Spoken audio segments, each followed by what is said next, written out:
when people talk about like Witcher 3, they're usually talking about narrative elements.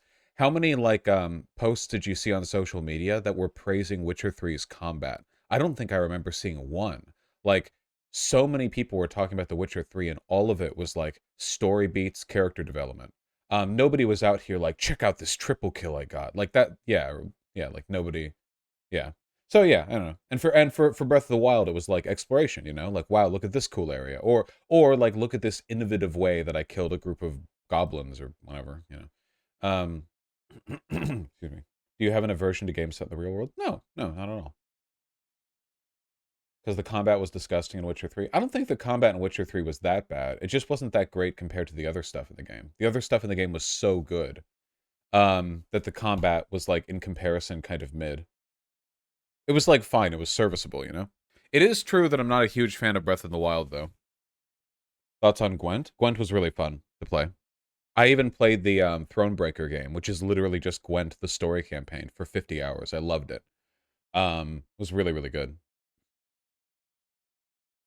How does it compare to Elden Ring? They're two totally different things. Um, they're third-person melee-focused action games, but like Witcher 3 and the Dark Souls games or whatever, totally different kinds of gameplay.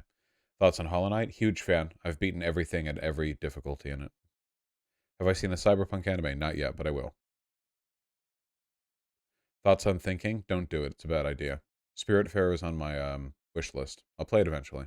I've heard Spiritfarer is kind of a tearjerker, though. I gotta stay strong. The main problem with Breath of the Wild was the lack of enemy variety. That shit got boring as dude.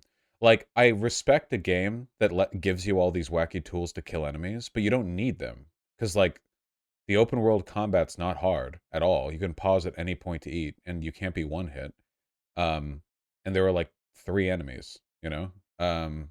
Yeah. I hope they fix that in the sequel.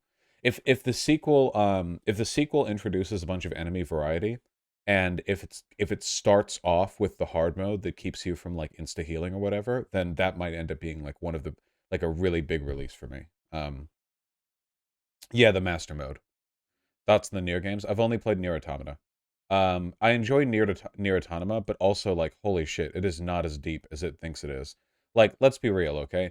People don't like Nier Automata for its philosophy. People like Nier Automata for its fat ass, hot, android bitch, while philosophy themed anime bullshit is playing in the background. You know, they want to feel smart while looking at her gigantic, ripe fucking ass. You know, because I feel like a lot of people like really like cheesecake in their games or whatever. Like they want to look at a giant fat glistening ass on a cyborg lady in a maid outfit, but they don't want to feel like a troglodyte. So if they're like, okay, we're gonna do that, but we're also gonna have the whole game be about identity, and people are gonna randomly quote philosophers from the 18th century or whatever, it's like, oh, okay, so that's all you need. Like you just need the veneer of intellectualism, and now we can all appreciate uh 2B's fat ass. I mean, that's literally it, right?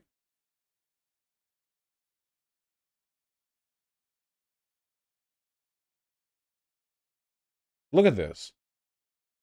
I can't believe there are people who talk about this game like they play it for because it's smart. Listen, don't get me wrong, it's a great game, okay? But like, oh my god.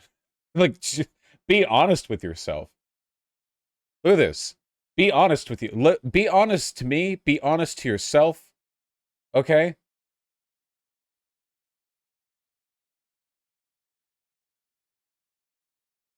We all like the birthday cake. Is that default? No, you simply activate your self-destruct protocol. And the self-destruct protocol, in addition to making her walk around all wobbly, also blows off her skirt.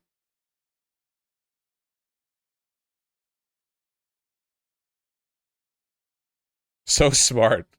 Yeah, there you go. There's self-destruct protocol. The most efficient android armor yet designed. The optimized for combat. Zero G combat, terrestrial combat. It's ready for all. Dude, it's fine. We don't have to play irony. I want to fuck 2B too. Everyone wants to fuck 2B. It's cool. She's like one of the most desired like game characters ever, you know? Um, and that's great. I'm just glad that we got an anime game sex symbol and it was unambiguously an adult woman. You know what? Can we just be thankful for that? In the world we live in today, with Japan being the way it is, can we just be thankful that like one of the universal sex symbols of gaming is unambiguously an adult woman? Yeah, all right. Vaush, I was waiting for an explanation for why the androids look like that the whole game. That is so heart-wrenching. The thought of somebody like some earnest, naive fool playing Nier Automata and thinking, I wonder when we're gonna get the plot drop on why all of these warrior androids look like fetish dolls. And then you just play for 90 hours and you get to the final ending and you're like, I guess they just look like that then.